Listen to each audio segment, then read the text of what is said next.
Absence of color. My cards can be called monochrome.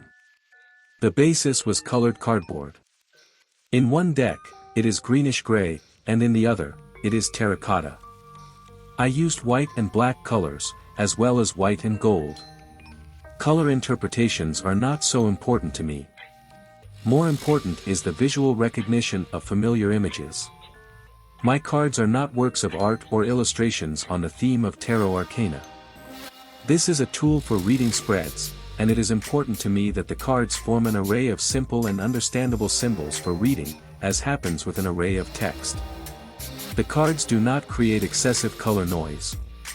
They are easily recognizable. Not overloaded with unnecessary details. The primitive style of drawing indicates that these are cards created for direct use, as was done in ancient times. They are created not for beauty, but for use as intended. Size. I used non-standard proportions for the cards. The aspect ratio is 1:2. This is 14 centimeters in height and 7 centimeters in width. This size is close to the dimensions of a smartphone. The proportions of two squares are good for compositionally placing the elements of the images in the necessary zones of the card. This is important for the semantics of the card space. All the decks I make for myself have this size, except for those I make for large spreads. Such cards, on the contrary, are much smaller, and the images on them are even more minimized. For the Crowley deck, I added letters, numbers, and symbols to each card. This is an important element of Crowley's system, where there is an astrological correspondence of the decan to the minor arcana.